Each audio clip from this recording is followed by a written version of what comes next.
Bismillahirrahmanirrahim. Assalamualaikum warahmatullahi wabarakatuh.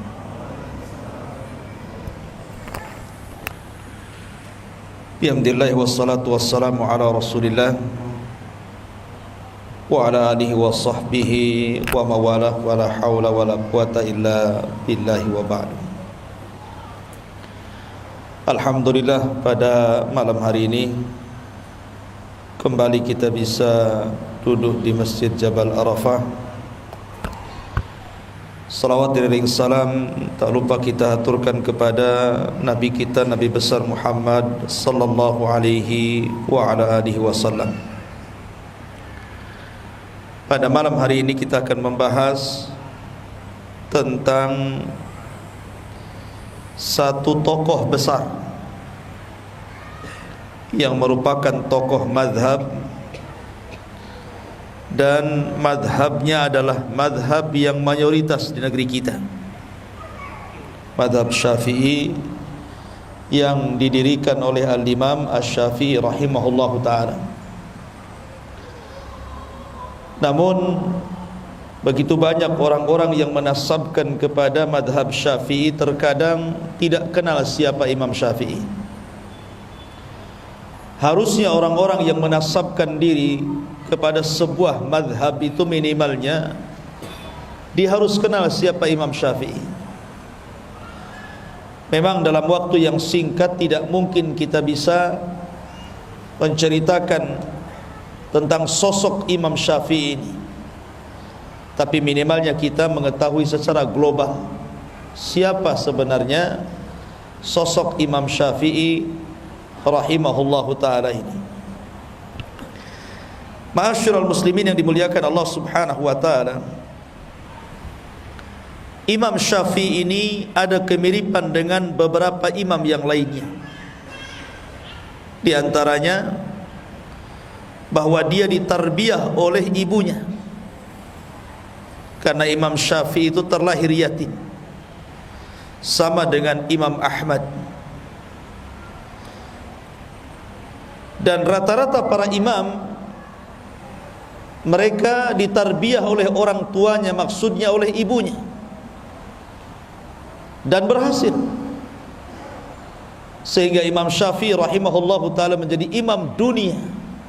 Keyatimannya tidak menghalangi dia untuk menguasai dunia.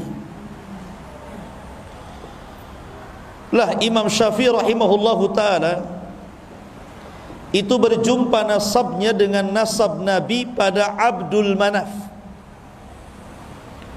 Jadi Abdul Manaf itu memiliki beberapa anak. Salah satunya adalah Hashim dan juga Al-Muttalib. Kalau Nabi SAW itu nasabnya sampai kepada Hashim, tapi kalau Imam Syafi'i nasabnya sampai kepada Al-Muttalib, tapi sama-sama ketemu di Abdul Manaf. Artinya Imam Syafi'i itu masih ada kaitan dengan Alu Baiti Rasulillah sallallahu alaihi wasallam, masih masuk pada keluarga Nabi sallallahu alaihi wasallam, dan berjumpa di kakek buyutnya Rasul, Abdul Manaf. Akan tetapi walaupun Imam Syafi'i jalurnya sampai kepada Abdul Manaf, kita tidak mengenal bahwa dia seorang ahli bait. Yang kita kenal dia adalah seorang imam besar, imam cerdas, bahkan dikatakan mujaddidul ummah, pembaharu umat. Sampai-sampai ada ulama mengatakan bahwa Allah subhanahu wa ta'ala akan membangkitkan setiap 100 tahun sekali ada orang-orang yang memperbaharui agamanya.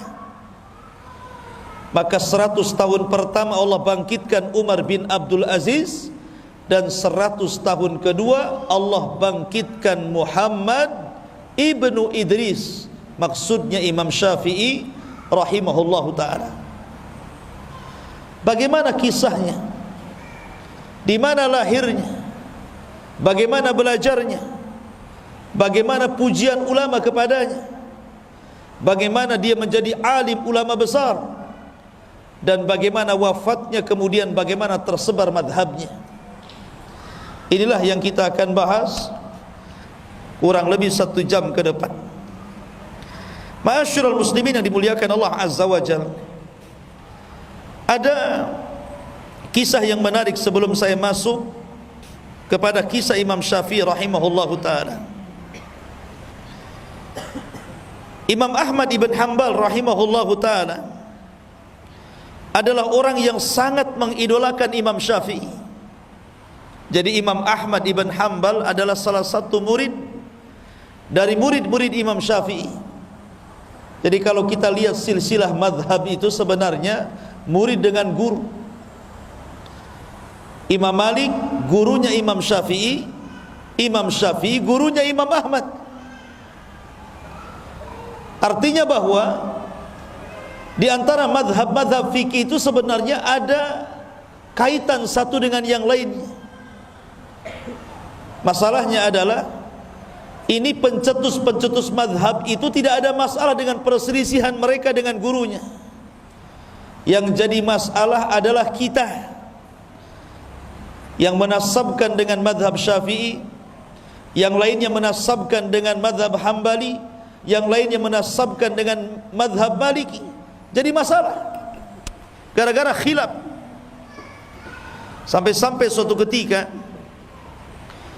ada kisah saking fanatiknya kepada madhab, sampai-sampai ada orang-orang yang berani itu membuat hadis palsu untuk memperkuat madhabnya.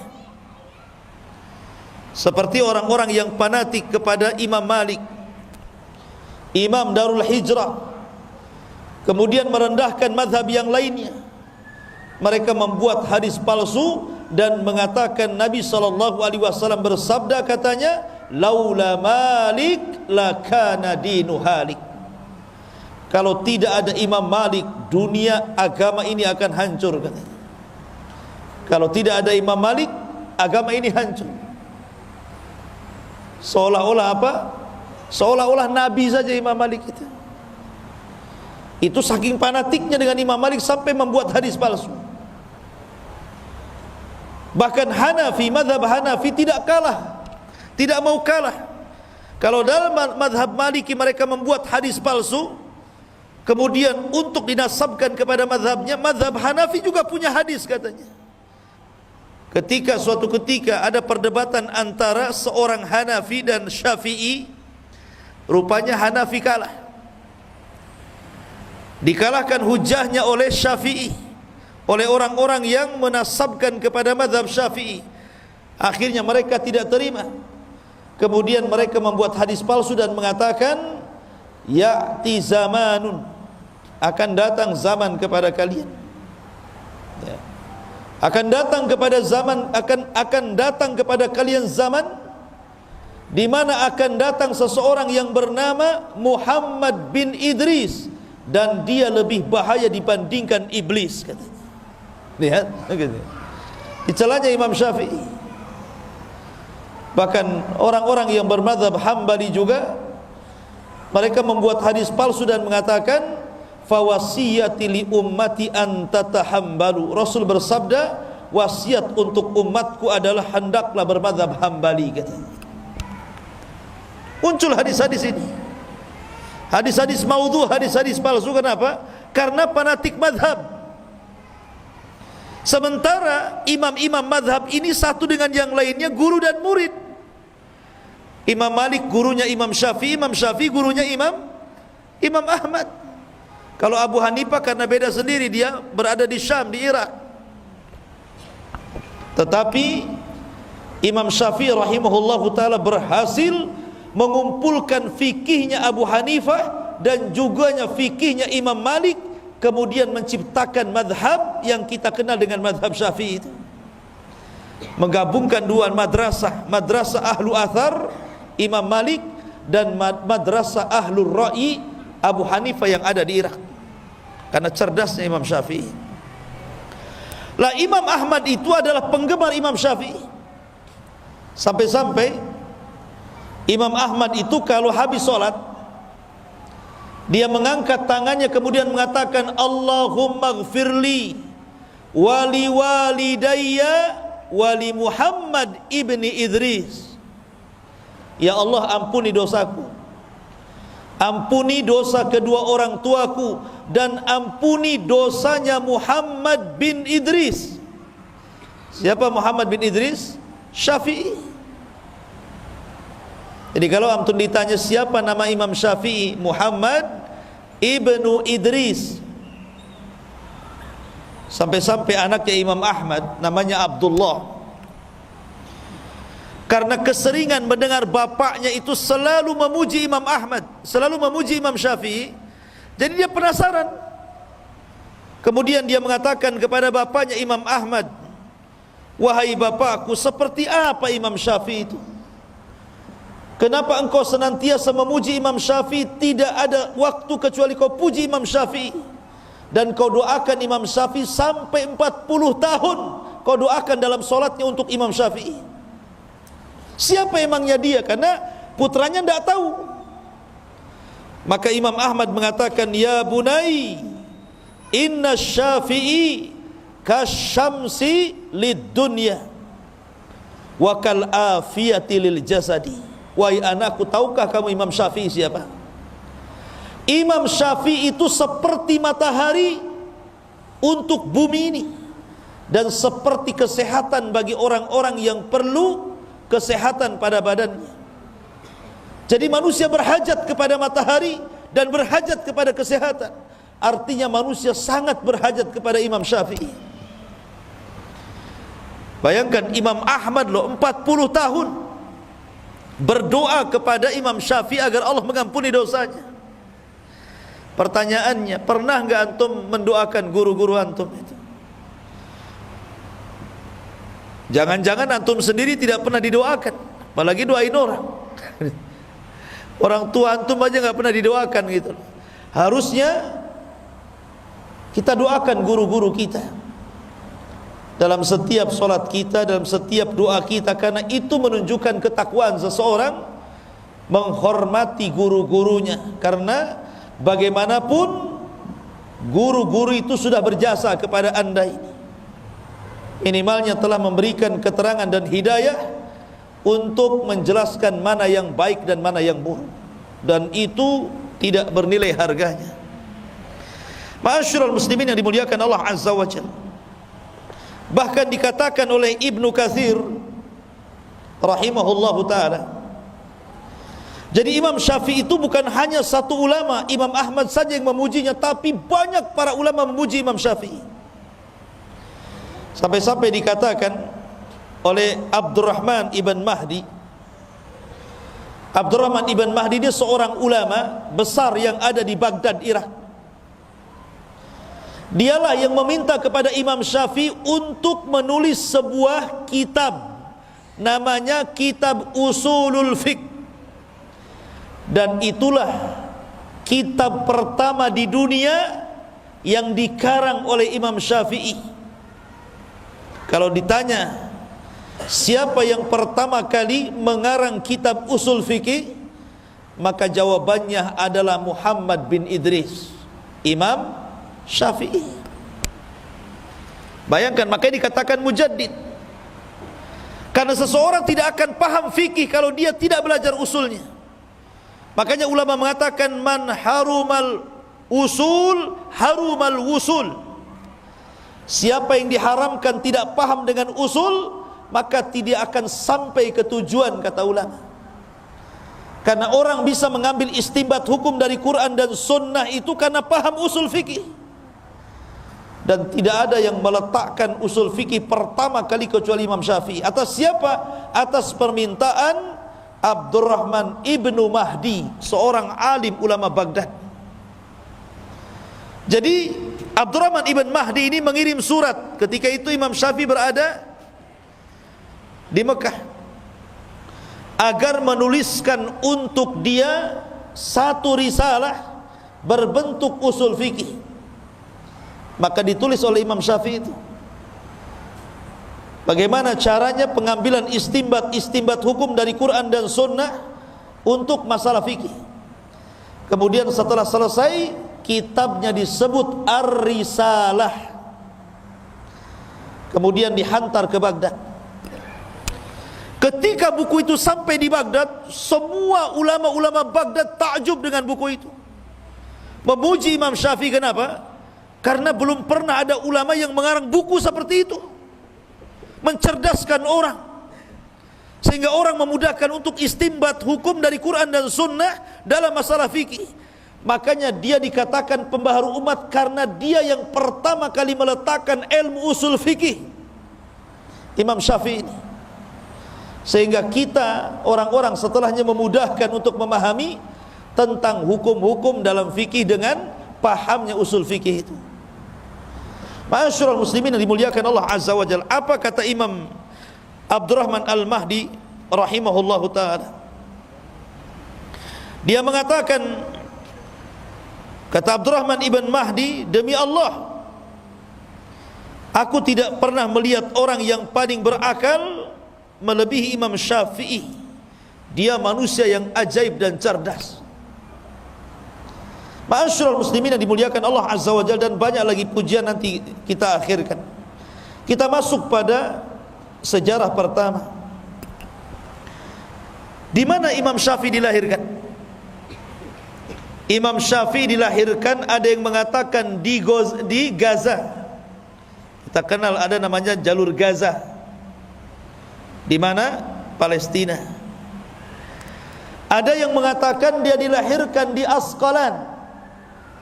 Makanya ada ulama namanya Al-Hafidh Ibnu Hajar Al-Asqalani. Asqalan, di mana Asqalan? Masih di Palestina. Jadi ada yang mengatakan di Gaza, ada yang mengatakan di Asqalan, intinya Palestina lah. Jadi Imam Syafi'i dilahirkan di mana? Di Palestina. Lahir pada tahun 150 Hijriah dan wafat pada tahun 204 Hijriah. Berarti berapa usia Imam Syafi'i? 53 kan? Kurang lebih 53 ya. Dia lahir tahun 150 Hijriah, wafat tahun 204 Hijriah. Siapa yang bisa ngitung? 80? 54? 54 tahun. Ya, kurang lebih 54 tahun. Artinya waktunya muda kan, 54 tahun kan masih muda tuh. Karena usia umat Nabi SAW berapa? Berkisar 60 tahun sampai 70 tahun saja kan. Artinya Imam Syafi'i itu masih muda meninggal itu. Tapi karyanya luar biasa. Bahkan pemikiran madhabnya sampai mempengaruhi seantero dunia, sampai ke negeri kita. Negeri kita ini mayoritas Syafi'i. Bayangkan usia yang sangat muda, tapi madhabnya bisa menyebar ke seantero dunia. Lah kebetulan di tahun kelahiran Imam Syafi'i itu adalah hari wafatnya Abu Hanifah. Jadi Abu Hanifah itu wafat pada tahun 150 Hijriah, tepat dengan lahirnya Imam Syafi'i di tahun 150 Hijriah. Jadi Abu Hanifah wafat, lahir Imam Syafi'i. Seolah-olah Allah Subhanahu wa ta'ala ingin menggantikan dengan wafatnya Abu Hanifah, lahirnya imam yang menggantikan Abu Hanifah, Imam Syafi'i Muhammad Ibn Idris rahimahullahu ta'ala. Lah ketika usia Imam Syafi'i ini 2 tahun, meninggal ayahnya. Masih muda ayahnya sudah meninggal. Akhirnya kemudian ibundanya membawa Imam Syafi'i yang ketika itu usianya 2 tahun dari Palestina, dibawa ke Mekah. Kemudian ditarbiyah oleh ibunya. Ketika Imam Syafi'i kemudian mulai membesar, usianya sudah 5 tahun, 6 tahun, 7 tahun gitu ya. Maka Imam Syafi'i itu dihantar sama ibunya untuk belajar Al-Quran, belajar menulis, belajar tajwid dengan ulama yang ada di Masjidil Haram. Jadi mungkin kalau istilah orang sekarang ngaji TPQ lah ya. Jadi di zaman itu ada TPQ juga. Masalahnya TPQ juga bayar kan sama gurunya. Imam Syafi'i ini tidak punya uang karena memang miskin dia. Dia tidak bisa bayar sehingga dia malu. Akhirnya dia pun mengatakan kepada ibunya, saya ingin nggak akan belajar sampai ibu bayar dulu tuh SPP-nya, itu bahasanya gitu. Tapi ibunya mengatakan, gini saja wahai Syafi'i, aku berikan kau solusi. Biar kamu tetap belajar karena ibu tidak sanggup membiayai kamu. Sudah gini saja, kalau ada syekh sedang ngajari anak orang kaya, kamu pura-pura duduk dekat dia, jangan ketahuan gurumu. Nanti apa yang diajarkan kau tangkap, kau hafal. Jadi kalau saya lagi ngajar anak-anak, nanti antum di situ duduk pura-pura dengerin gitu. Kata ibunya, apapun yang dikatakan gurunya kepada anak orang kaya itu, kau tangkap, kau hafal katanya. Betul dia nurut dengan ibunya. Subhanallah, berikan kecerdasan kepada Imam Syafi'i.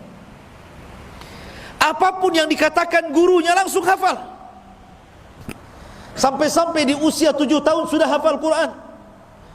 Di usia 7 tahun sudah hafal mutun-mutun. Dan dia memiliki suara yang sangat indah. Sampai-sampai gurunya itu apabila tidak hadir mengajar anak-anak, Imam Syafi'i yang menggantikan padahal masih kecil. Sini kamu gantikan saya ngajar katanya. Bayangkan. Karena cerdasnya.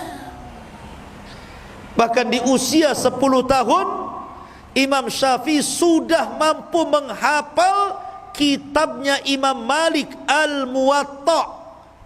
30.000 hadis di dalam Muwatta itu. Imam Syafi'i ini hafal. Bayangkan, hafal usia berapa? 10 tahun. Anak-anak di zaman sekarang 10 tahun error lah otaknya, main game. Ya kan? Ini 10 tahun 30.000 hadis ada di otaknya. Dan dia menghafal Muwatta itu, ikhwan, bukan bertahun-tahun. Ketika dia ingin belajar kepada Imam Malik, dia kan miskin, tidak bisa beli kitab Muwatta itu. Akhirnya dia pinjam kitab Muwatta, kemudian janji bahwa kitab itu akan dikembalikan setelah 9 hari. 9 hari itulah dia hafal kitab Muwatta itu.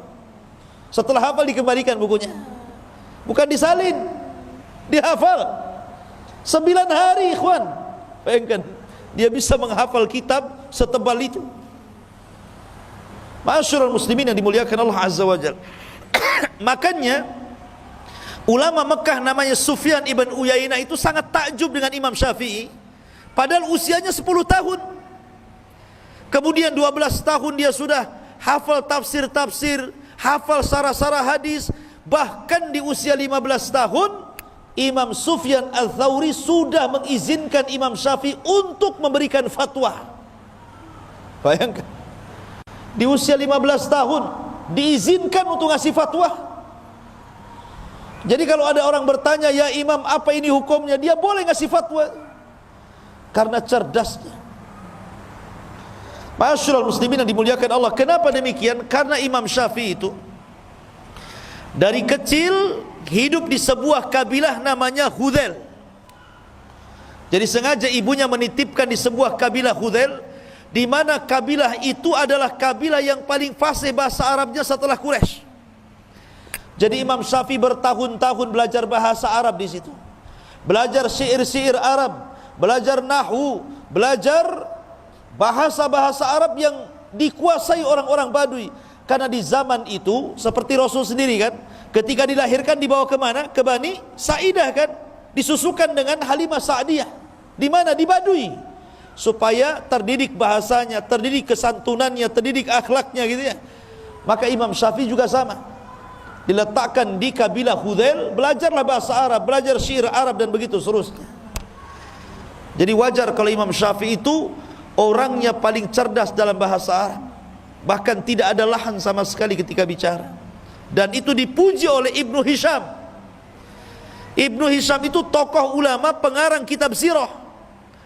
Ketika dia dari Mesir berjumpa dengan Imam Syafi'i, kemudian diskusi, dia sangat kaget dan mengatakan, demi Allah, aku tidak mengira Allah menciptakan orang kaya dia, katanya. Saking fasihnya bahasa Arab Imam Syafi'i itu. Ma'asyiral muslimin yang dimuliakan Allah Azza wa Jalla, wajar karena Imam Syafi'i itu punya ibu yang sangat cerdas. Sedikit saya ceritakan ibunya nih. Jadi suatu ketika ibunya ini bermasalah. Akhirnya dia dipanggil ke pengadilan jadi saksi. Ketika itu hakim meminta 2 saksi perempuan, yang satunya adalah ibunya Imam Syafi'i. Kemudian setelah yang satu bersaksi, hakim meminta agar saksi yang pertama diletakkan di ruangan ini, kemudian saksi yang kedua diletakkan di ruangan itu, supaya jangan nanti saling berbisik satu dengan yang lainnya.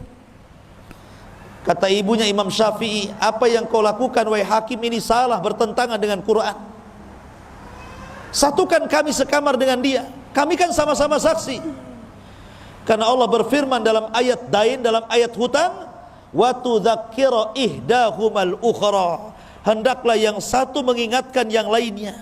Jadi kalau aku lupa, dia ingatkan aku, kalau dia lupa, aku ingatkan dia. Kenapa dipisah, katanya.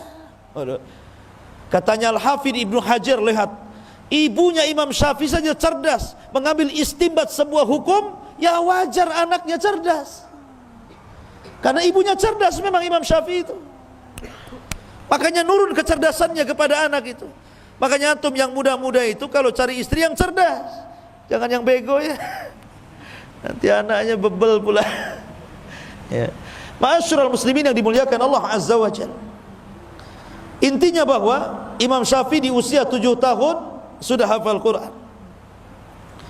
Kemudian setelah kemudian dia belajar bahasa, kemudian sudah diizinkan untuk memberi fatwa itu di Mekah oleh Sufyan ibn Uyainah.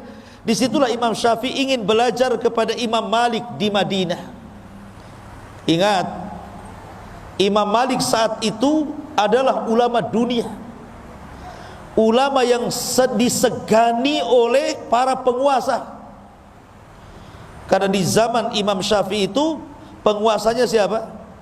Penguasanya Khalifah Harun ar-Rasyid. Jadi Imam Syafi'i itu hidup di zaman Khalifah Harun ar-Rasyid. Lah Imam Malik ini orang besar, dia ulama besar sampai dikenal satu dunia. Lah Imam Syafi'i belum dikenal, masih kecil. Dia ingin belajar kepada Imam Malik, tapi dia sudah persiapkan, dia sudah hafal muwatta'nya dulu. Akhirnya dia pun menyurati pemimpin Madinah, gubernur Madinah, agar memberikan menjadi perantara dia bisa belajar kepada Imam Syafi'i, kepada Imam Malik. Tapi gubernurnya ketakutan, tidak berani. Mana ada yang berani datang kepada Imam Malik, apalagi Imam Malik tidak mau perantara-perantara. Tetapi singkat cerita, akhirnya gubernur itu pun mengantar Imam Syafi'i dan berjumpa dengan Imam Malik. Imam Syafi'i masih kecil ketika itu. Akhirnya ketika Imam Malik melihat kecerdasan Imam Syafi'i, bagaimana dia sudah bisa menguasai kitabnya Muwatta', dia sudah hafal Quran, dia sudah hafal tafsir, dan dia memiliki bahasa yang luar biasa, Imam Malik pun takjub. Akhirnya kata Imam Malik, sudah, kamu belajar sama saya. Akhirnya kemudian Imam Syafi'i menjadi murid kekhususan Imam Malik. 9 tahun belajar dengan Imam Malik. Disedotnya ilmu Imam Malik itu luar biasa. Sampai akhirnya ma'asyiral muslimin yang dimuliakan Allah Azza wa Jalla, setelah kemudian 9 tahun dia pun belajar kepada Imam Malik rahimahullahu ta'ala dan mengambil seluruh ilmu Imam Malik. Maka dia meminta izin kepada Imam Malik untuk mengambil ilmunya Abu Hanifah. Di mana Abu Hanifah? di Irak sana. Tapi kan Abu Hanifah sudah meninggal. Maksudnya belajar kepada murid-muridnya. Ketika melihat semangat Imam Syafi'i, Imam Malik mendukung. Kalau engkau ingin belajar kepada murid-murid Abu Hanifah, maka saya danai kamu. Oh, antum cari guru yang kayak gini. Ya, Ustaz tolonglah ongkosi saya ke Yaman. Jadi didanai sama Imam Malik itu. Berangkatlah Imam Syafi'i. Kemana? Ke Irak, ke Baghdad sana. Dan di Baghdad dia banyak ketemu murid-murid Imam Ahmad. Salah satunya adalah dia berjumpa dengan Muhammad Hasan Asy-Syaibani, kemudian Abu Yusuf Al-Qadhi, dan itulah dua murid Abu Hanifah yang paling cerdas ketika itu. Jadi Imam Syafi'i kemudian berdialog, kemudian menyerap ilmunya Abu Hanifah. Disinilah Imam Syafi'i menggabungkan dua madrasah yang berbeda. Kalau Imam Malik murni madrasahnya ahli hadis, tapi kalau Abu Hanifah madrasahnya ahlur ra'i. Ya, ahlur ra'i itu maksudnya apa? Banyak menggunakan akal. Ya, menggunakan akal untuk memutuskan sebuah perkara. Maka Imam Syafi'i menggabungkan dua mazhab yang berbeda ini.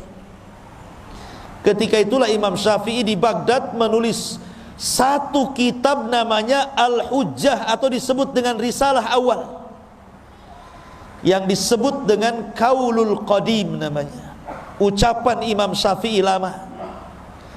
Karena ketika Imam Syafi'i hijrah ke Mesir, kemudian wafat di Mesir, Imam Syafi'i menarik semua kata-kata dan fatwanya dalam kitab Al-Hujjah itu, kemudian ngarang buku lagi namanya Al-Um. Makanya Al-Um itu disebut Qaulun Jadid, perkataan yang baru. Jadi Imam Syafi'i itu punya fatwa lama, punya fatwa baru. Dan tidak mengapa seseorang itu berubah-ubah pendapat. Pamannya dulu pendapat dia seperti ini, kemudian belajar dapat ilmu baru. Oh, enggak benar yang dulu saya tinggalkan. Yang barulah yang lebih kuat menurut saya. Tidak ada masalah. Ya. Karena Imam Syafi'i 99% fatwanya dirubah. Bukan satu fatwa. 99% loh fatwanya dirubah. Jadi dari kaul qadim menjadi kaul jadid. Tetapi para ulama setelahnya ada yang kemudian memandang kaul qadim itu lebih kuat sehingga menguatkan kaul qadim, ada yang kemudian memandang kaul jadid lebih kuat, akhirnya merojehkan kaul jadid. Terjadilah khilaf antar madhab Syafi'i. Ya, gitu ya. Jadi di tubuh madhab Syafi'i itu banyak khilaf. Karena ada yang mengambil perkataan yang lama dari Imam Syafi'i, dan ada yang mengambil perkataan baru Imam Syafi'i masalahnya. Tapi begitulah Imam Syafi'i, orang yang paling cerdas luar biasa.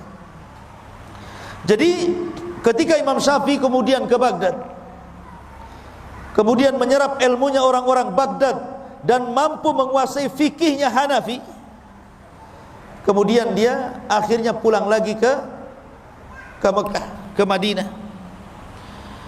Ketika itulah kemudian dia ingin berangkat ke Yaman.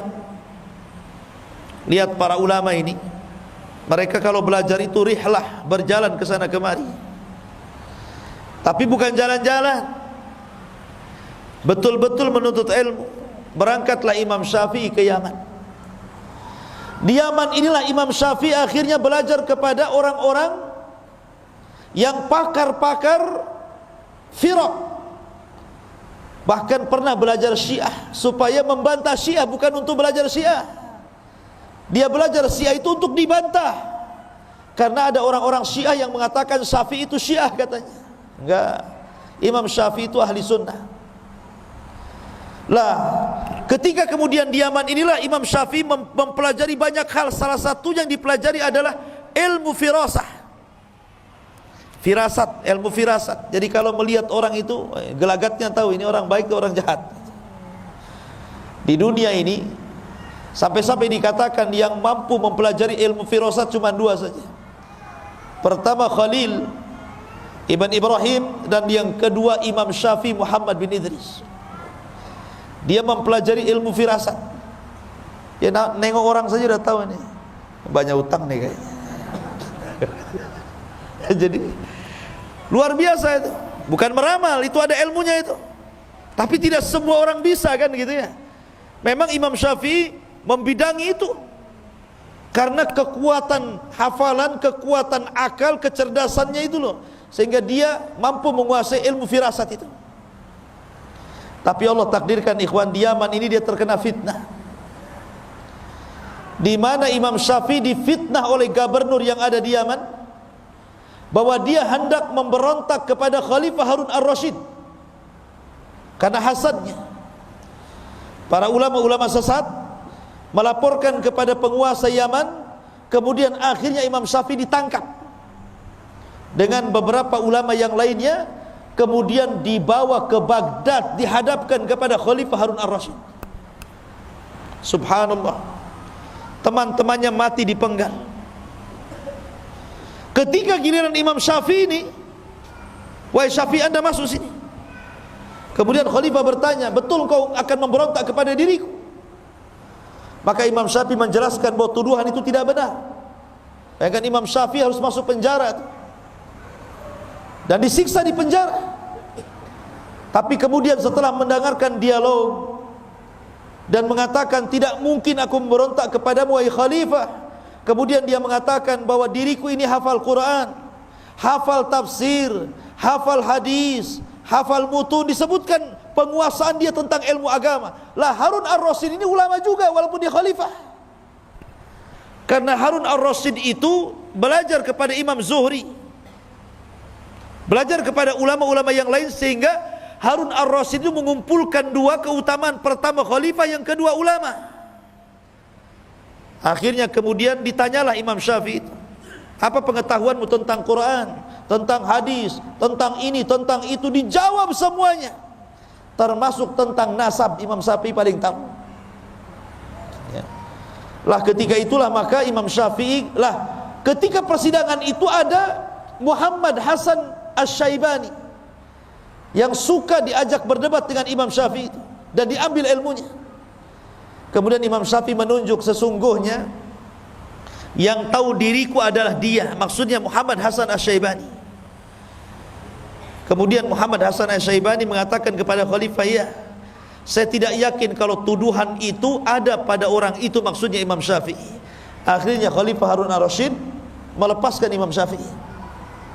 Jadi ulama itu ada saja ujiannya, ikhwannya. Masuk penjara, dipanggil khalifah, kemudian diancam untuk dibunuh ya. Itulah para ulama. Ma'asyiral muslimin yang dimuliakan Allah Azza wa Jalla. Kemudian setelah Imam Syafi'i, beliau ke Yaman dan belajar berbagai macam ilmu.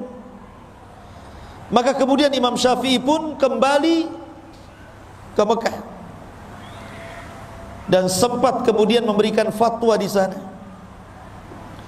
Tapi kemudian setelah itu Imam Syafi'i kemudian safar lagi ke Mesir, dan itu ketika mendekati usia 50 tahun. Dia ke Mesir. Di Mesir inilah dia mengarang kitab itu. Yang menarik, perkataan lamanya dalam kitab Al-Hujjah ditarik semuanya, kemudian mengarang satu kitab dan hanya 5 tahun di Mesir. Akhirnya Imam Syafi'i pun meninggal dunia di Mesir. Itulah sejarah singkat Imam Syafi'i. Baik, kita akan membahas beberapa akhlak, ketakwaan, dan keajaiban Imam Syafi'i. Ma'asyiral muslimin yang dimuliakan Allah Subhanahu wa ta'ala, Imam Syafi'i ini dikenal ketakwaannya. Suatu ketika berkumpullah Imam Syafi'i, kemudian Sufyan ibn Uyainah, kemudian para ulama yang lain di hadapan Khalifah Harun ar-Rasyid. Ketika itu Harun ar-Rasyid meminta agar salah satu ulama itu memberikan nasihat. Cobalah kalian memberikan nasihat. Bentar ya, kok makin kecil saja suaranya, apa habis baterainya. Lah ketika itu kemudian Khalifah meminta Imam Syafi'i memberikan nasihat, tapi Imam Syafi'i tidak mau. Kenapa? Karena ada gurunya Sufyan ibn Uyainah. Kata Sufyan ibn Uyainah, yang lain saja. Begitulah ulama, kalau disuruh itu melempar-lempar juga ya. Kamu saja, kamu saja. Sampai-sampai ada cerita, ini ada ustad-ustad di Jawa ini. Ditanya, Pak Ustad ini hukumnya apa? Kata ustad ini, ikiae katanya. Tahu ikiae? Ini saja. Yang satunya ikiae katanya. Terakhir jawab, oh itu kiai katanya. Itulah nama kiai itu diambil dari ikiae itu. Kan gitu. Ma'asyiral muslimin, enggak, ini canda. Jadi akhirnya kemudian karena tidak ada yang yang berbicara untuk memberikan nasihat, akhirnya Harun ar-Rasyid dia yang kemudian memberikan nasihat. Kemudian dia bacakan ayat-ayat, kemudian dia bacakan hadis-hadis Nabi SAW dan perkataan para sahabat Rasul. Subhanallah, Imam Syafi'i ini dikenal kalau dinasihati dia menangis kemudian pingsan.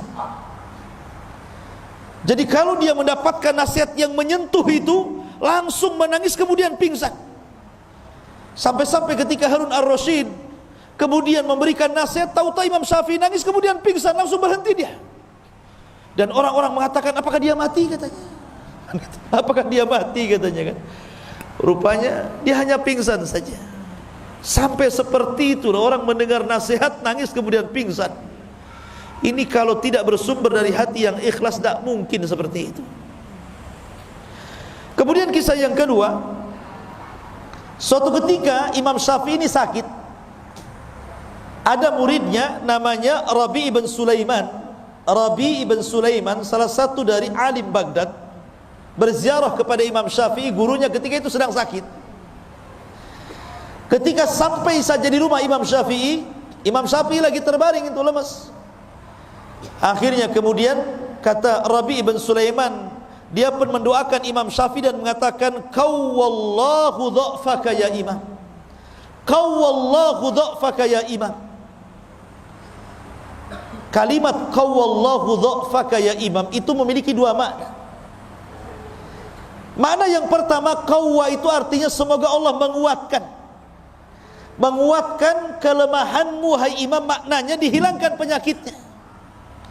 Tapi makna yang kedua, maksudnya menguatkan kelemahannya sehingga makin lemah lagi, kan begitu ya. Kalimat itu kan ada dua makna ya, semoga Allah menguatkan kelemahanmu. Ini bisa diartikan maksudnya lemahnya itu supaya lebih lemah lagi, ataukah supaya lemahnya dihilangkan, kan begitu ya kalimat itu kan. Jadi Imam Syafi'i tersenyumlah. Kamu mengatakan qawallahu dha'fi idzan qatalani. Kalau engkau mengucapkan seperti itu, sama aja kau bunuh aku katanya. Katanya kan gitu. Karena apa? Imam Syafi'i guyon sebenarnya. Dia paham tidak mungkinlah Rabi' ibn Sulaiman itu maksudnya kalimat qawallahu dha'fak itu supaya ditambah kelemahannya Imam Syafi'i gurunya.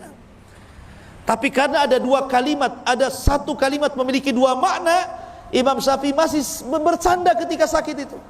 Idzan qatalani, kalau kau ngomong begitu kau hendak membunuhku ya, supaya kelemahanku bertambah. Tapi Imam Syafi'i mengatakan tidak ya, saya yakin dengan dirimu wahai Rabi, sekalipun engkau mencelaku, kata Imam Syafi'i, lau sabbabtani la alimtu anta la taqsuduni. Sekalipun kau mencelaku, saya yakin kau tidak bermaksud untuk mencela kepada aku. Begitu. Lihat bagaimana husnudzonnya kepada manusia.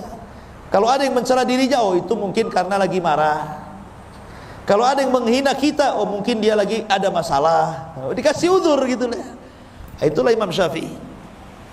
Kalau kita enggak, ada orang mandang kita, langsung kita ini sewot. Ngapain pandang-pandang? Padahal enggak ngomong tuh, baru pandangan saja udah sewot. Apa kau katanya? Oh bahasa Medan pula keluar ya. Ma'asyiral muslimin yang dimuliakan Allah Azza wa Jalla.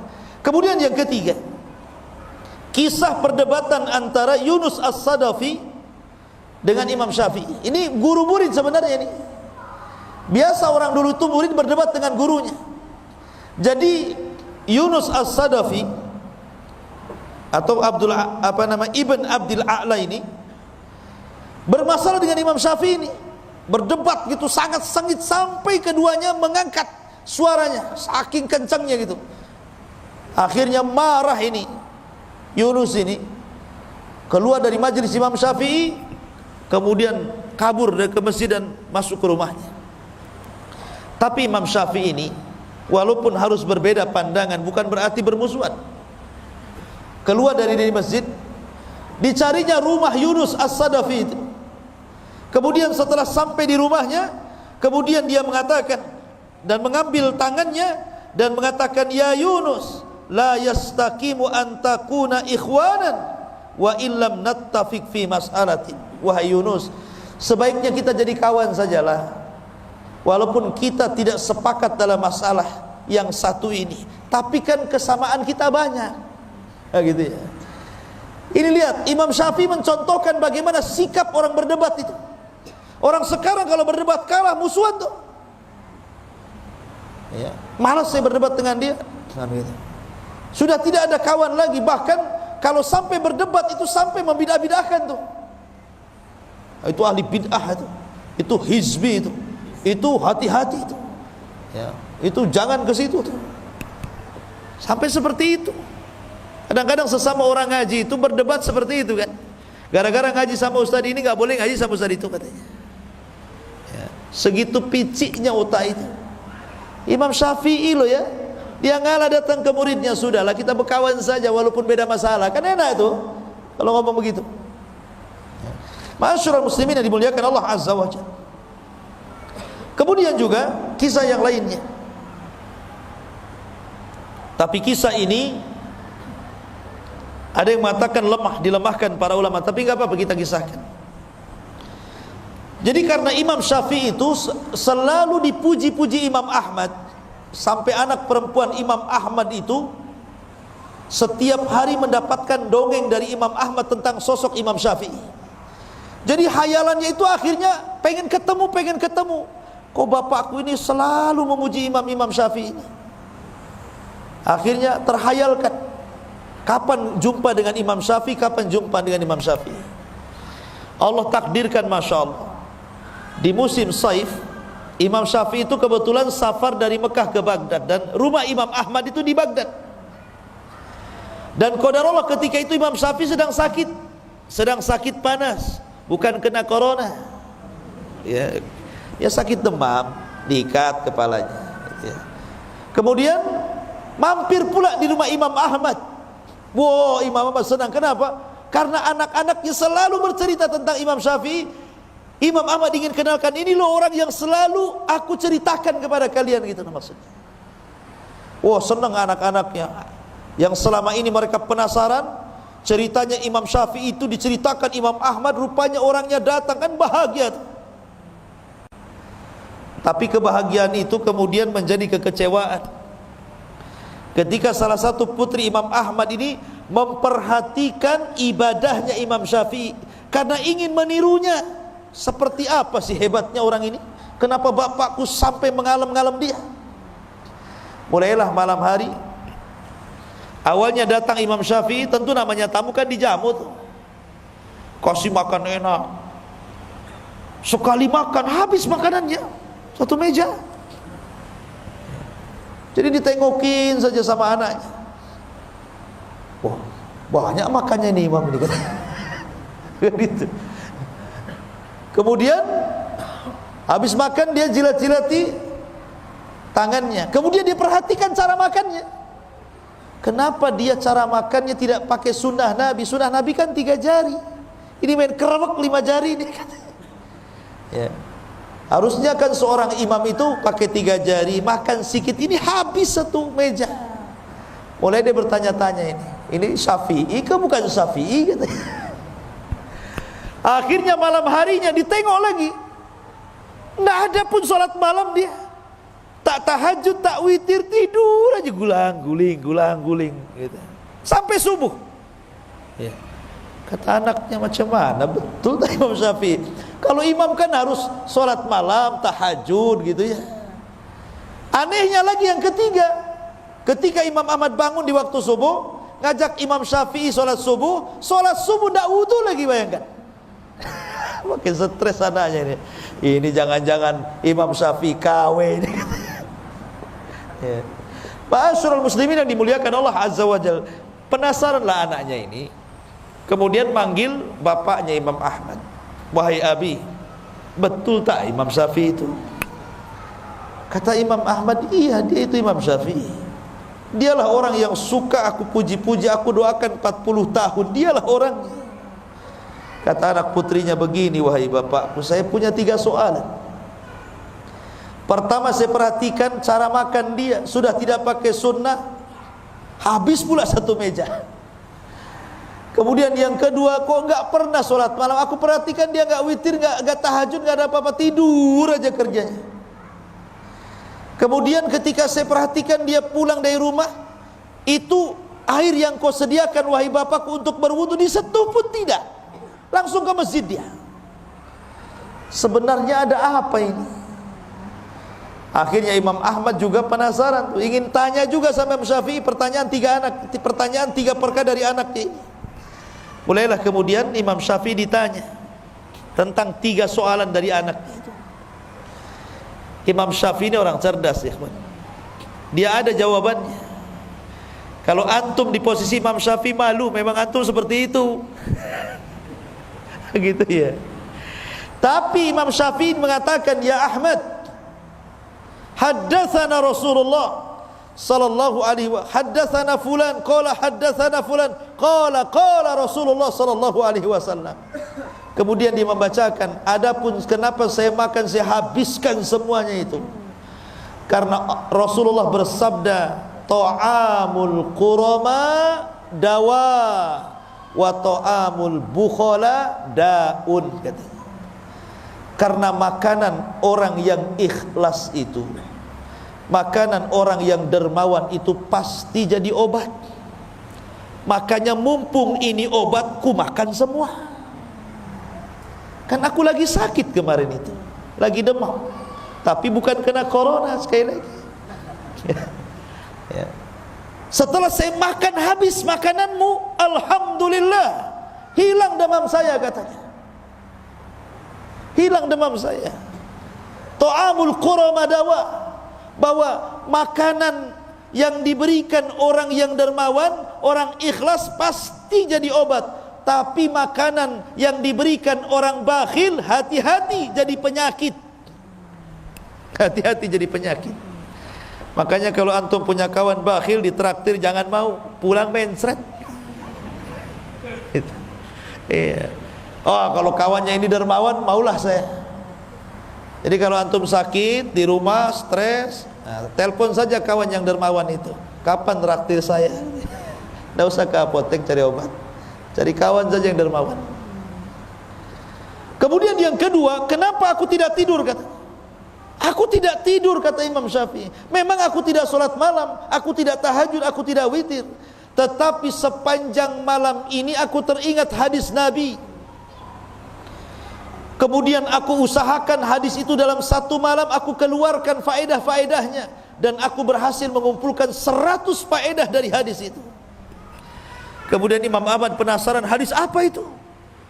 Kemudian Imam Syafi'i mengatakan, hadis tentang burung Nughair.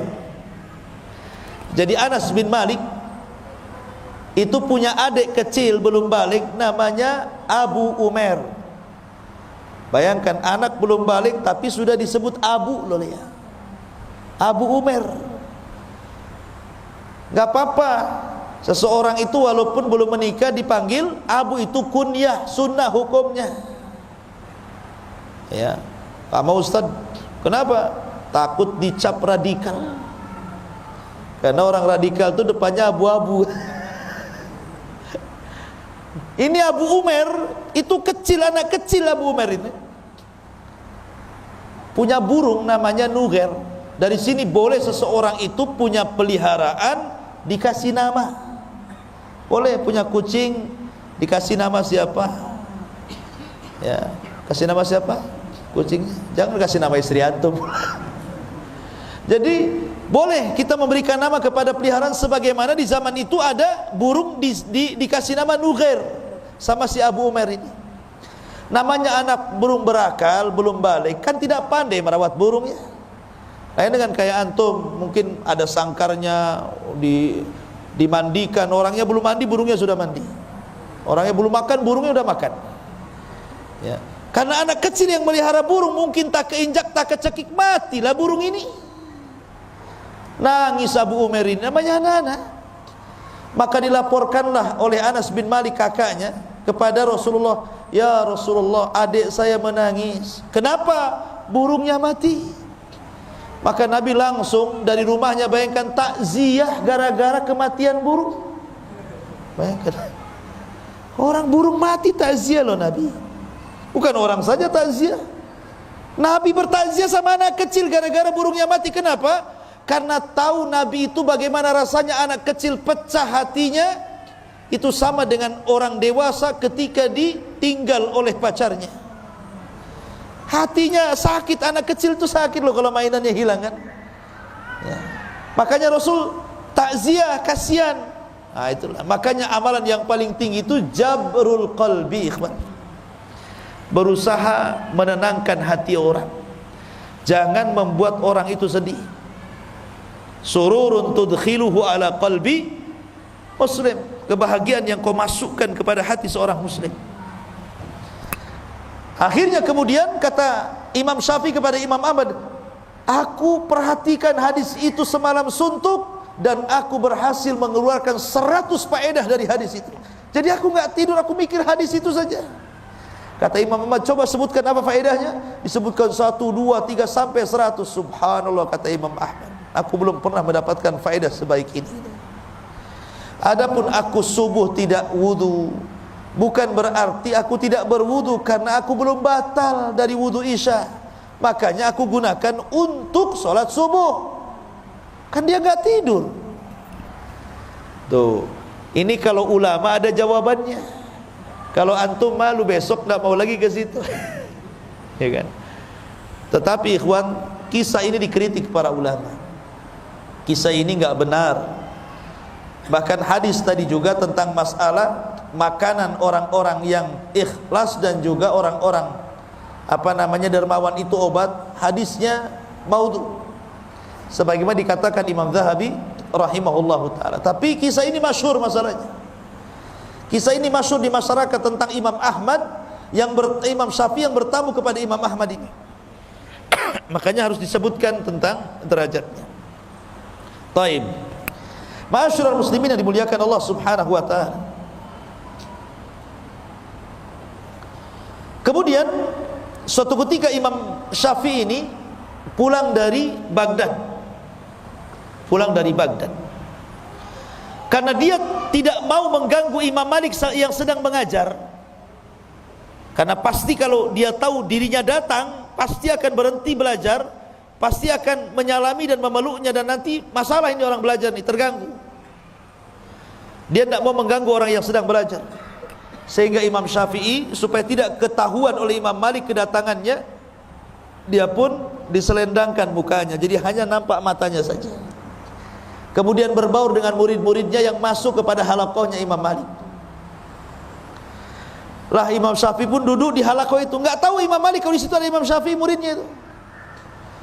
Dan Imam Syafi'i pun tidak mau ngasih tahu karena takut mengganggu orang yang sedang belajar. Rupanya ketika Imam Malik sedang mengajar, kemudian dia ditanya sebuah persoalan, tidak bisa jawab. Akhirnya dilemparkan ke murid-muridnya, siapa di antara kalian yang bisa menjawab pertanyaan muskilah ini? Semua diam, tidak ada yang bisa menjawab. Kata Imam Syafi'i kepada orang sebelahnya, jawab, begini loh jawabannya. Wes. Akhirnya berdiri, saya Imam Malik. Kata Imam Malik, fadhal. Dijawab, benar. Imam Malik heran, kenapa dia bisa tahu? Ya. Qum, berdiri. Ya. Bagaimana kau bisa tahu? Kata orang ini, nih sebelah kata. Ini sebelah yang ngasih tahu kan ya. Imam Syafi'i subhanallah, dia berusaha untuk jangan sampai tahu. Akhirnya dibuka juga, tahu juga Imam Malik dan Imam Syafi'i. Subhanallah ikhwan. Begitulah para ulama ya. Kadang ada waktu-waktu seperti ini kondisinya. Masyarul muslimin yang dimuliakan Allah Subhanahu wa taala. Kemudian juga dijelaskan beberapa kisah juga tentang Imam Syafi'i, bahwa suatu ketika Imam Syafi'i rahimahullahu taala dia melewati, jadi kalau dia punya guru namanya Imam Waqi. Imam Waqi itu gurunya Imam Syafi'i. Ini rumah Imam Syafi'i, ini pasar, ini rumahnya Imam Waqi. Jadi kalau seandainya Imam Syafi'i kemudian mencari ilmu kepada Imam Waqi itu harus berjalan persis di depan pasar, sehingga akhirnya mengurangi hafalannya. Dia pun mengadu kepada Imam Waqi dan mengatakan, syakautu ila Waqi su'a hifdin fa arsyadani bi antarkil ma'asi wa'lam bi annal ilma nurun wa nurullah la yuhda lil asi. Aku mengadu kepada Imam Waqi tentang buruknya hafalanku, maka Waqi pun memberikan nasihat agar aku meninggalkan maksiat. Ketahuilah bahwa ilmu itu cahaya, dan cahaya Allah tidak mungkin menembus hati orang yang bermaksiat. Ketika dia mendengar wejangan Imam Waqi ini, dia berpikir, maksiat apa yang aku sudah lakukan ini? Kenapa hafalanku makin berkurang, makin berkurang? Padahal sudah kucoba. Jadi dia berpikir gitu kan, oh betul kata guruku ini, bahwa yang membuat aku ini hilang hafalan gara-gara maksiat. Tapi maksiat apa? Gitu ya. Dipikir, akhirnya dia baru paham. Jangan-jangan gara-gara lewat di depan pasar. Bayangkan Imam Syafi'i lewat di depan pasar, merutul hafalannya. Padahal nggak ngapa-ngapain, lewat depan pasar aja. Akhirnya keesokan harinya, ketika dia sudah tahu sebabnya, dia ganti rutenya. Jadi nggak mau lagi lewat depan pasar, lewat belakang pasar dia. Setelah lewat belakang pasar, kuat lagi hafalannya. Ya, itu lama dulu ikhwan. Ya. Kenapa? Karena di pintu pasar itu banyak kemaksiatan di situ. Pasar itu kan tempat perangnya setan, ikhwan. Setan itu kalau mau perang dia ke pasar, bawa bendera, ditancapkan bendera perangnya itu. Makanya Rasul mengatakan, seburuk-buruk tempat pasar, sebaik-baik tempat masjid. Tapi pasar sekarang ini luar biasa, lihat mall tuh. Orang masuk saja tidak mau keluar. Disulap di zaman sekarang ini. Seburuk-buruk tempat jadi seindah-indah tempat. Kan gitu. Jadi Imam Syafi'i ini kalau lewat pasar ini, karena menyaksikan banyak maksiat dalam pasar itu yang mengurangi, padahal dia tidak ikut terlibat dalam kejahatan itu, dalam maksiat dalam pasar itu. Tapi itu sudah bisa mempengaruhi loh ya. Coba pengaruhi. Jadi sebenarnya yang membuat kita tidak cerdas, yang membuat kita hafalannya hilang, yang membuat kita tidak hafal, pamannya kita ini membaca. Anggaplah kemarin hafal wadduha, kemudian sekarang hafal watini, wadduhanya hilang, watininya hafal. Besoknya kulhu, watininya hilang, kulhunya yang hafal. Kan ada tuh yang seperti itu. Itu bukan nambah hafalan, ganti hafalan. Diganti itu hafalannya ya. Ya.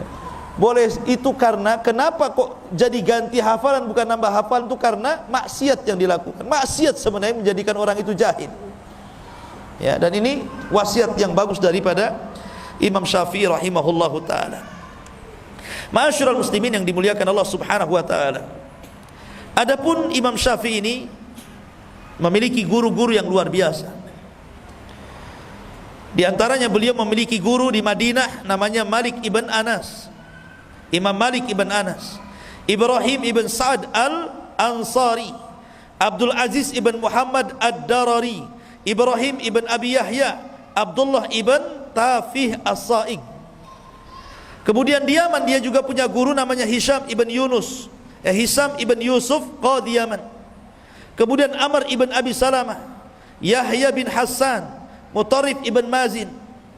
Kemudian di Irak dia juga punya guru namanya Waqi ibn Jarrah, Abu Usamah Hamad ibn Usamah al-Kufiyan, Ismail ibn Ulayyah dan yang lainnya. Termasuk di Mekah dia berguru kepada Sufyan Ibn Uyainah, Muslim Ibn Khalid, Abdul Majid dan yang lainnya. Intinya bahwa itulah guru-guru kondang beliau yang menjadikan Imam Syafi'i menjadi sebuah ulama besar dan akan senantiasa dikenang siapa Imam Syafi'i.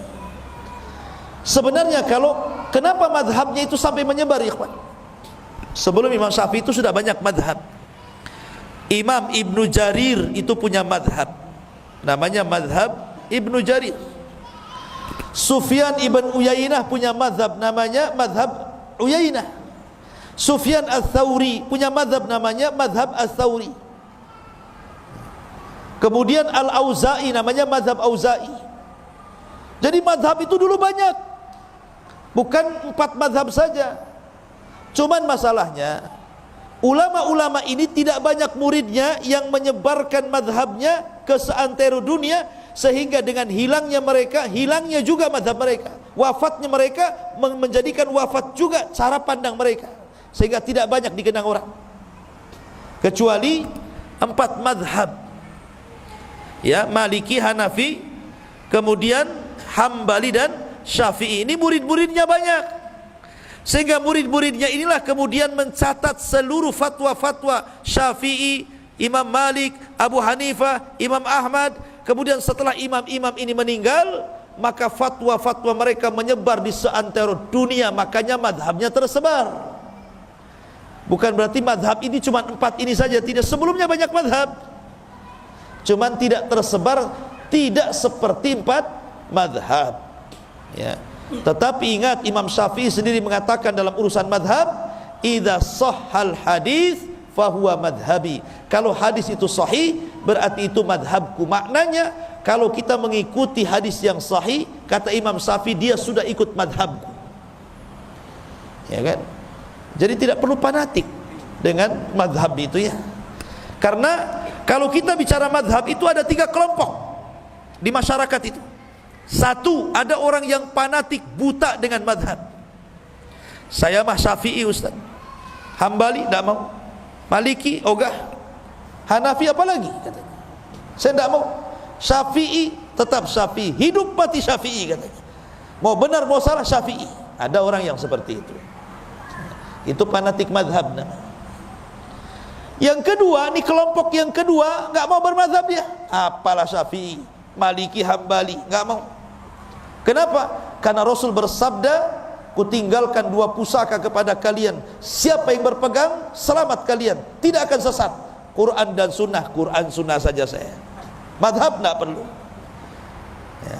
Ada kan orang seperti itu, Quran sunnah sajalah saya, karena Rasulullah yang menyebutkan Quran sunnah, tidak disuruh ngikut Syafi'i, Maliki, Hanafi, Hambali.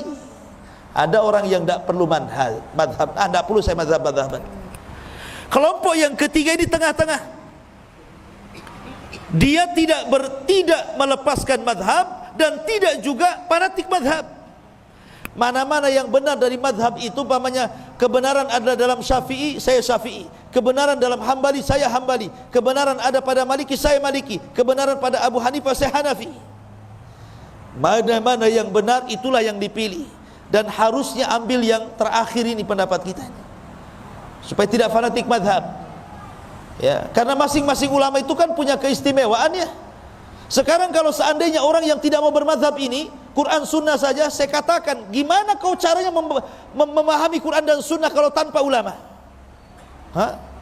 Justru dengan adanya madhab itu kita tertolong. Jadi kita paham maksud Quran, maksud hadis. Ini loh ulama yang paling paham, karena ulama itu warasatul anbiya. Tetap kita butuh ulama untuk memahami itu, karena kita bukan siapa-siapa. Tapi kita juga jangan sampai fanatik, karena mereka bukan nabi. Ulama itu tidak maksum, yang maksum itu nabi. Makanya ambil yang benar, campakkan yang salah. Itulah seruan dan slogan mereka semuanya.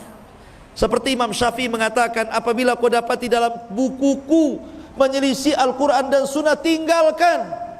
Tetapi yang sesuai dengan Quran dan Sunnah ambil. Itu kata-kata Imam Syafi'i itu, ya. Maka kita ambil yang sesuai dengan Al-Quran dan Sunnah, dan kita tinggalkan yang tidak sesuai, selesai, ya kan? Jadi tidak perlu lagi kita sibuk. Anda bermadhab, bermadhab, tapi semua madhab gitu ya. Ustaz, saya mau Syafi'i saja, enggak apa-apa. Antum Syafi'i saja, enggak dilarang. Tapi kalau yang jelek, artinya jangan mengikuti semuanya. Karena tidak semua perkataan Syafi'i kan benar, kan namanya manusia pasti salah kan begitu. Yang benar saja enggak apa-apa ambil, yang salah jangan. Ya, karena banyak para ulama pun mereka bermadhab Syafi'i. Imam Nawawi Asy-Syafi'i, Ibnu Hajar Asy-Syafi'i, kan begitu. Enggak apa-apa. Syafi'i enggak apa-apa Syafi'i. Tapi Syafi'i yang lurus. Jangan di sini Syafi'i, di sana tak Syafi'i pula. Ya kan? Ada yang seperti itu, ada. Ya. Contohnya gimana? Dalam mazhab Syafi'i, kalau cerita cadar itu wajib. Imam Syafi'i kalau bicara cadar itu wajib. Justru mazhab yang lain tidak mengatakan wajib. Ya kan? Tapi ketika ada orang yang kemudian bercadar, dibilang apa? Itu niru adat Saudi. Saudi itu Hambali, ikhwan, bukan Syafi'i. Kan gitu ya. Itu karena tidak paham mazhab kan. Harusnya kalau dia paham mazhab jangan ngomong begitu. Justru dalam mazhab Syafi'i itu wajib pakai cadar itu. Dan mazhab yang lain tidak. Kenapa Anda kemudian ngaku mazhab Syafi'i tapi urusan ini Anda katakan dari Saudi katanya? Berarti tak paham mazhab namanya. Itulah pentingnya seseorang itu mempelajari fikih sesuai dengan mazhab supaya tidak fanatik. Wallahu a'lam bishawab. Ikhwatu fi din, ini yang bisa sampaikan. Mudah-mudahan ada manfaatnya. Subhanakallah bihamdika asyhadu an la ilaha illa anta astaghfiruka wa atubu ilaik. Allahu ta'ala alam. Assalamualaikum warahmatullahi wabarakatuh.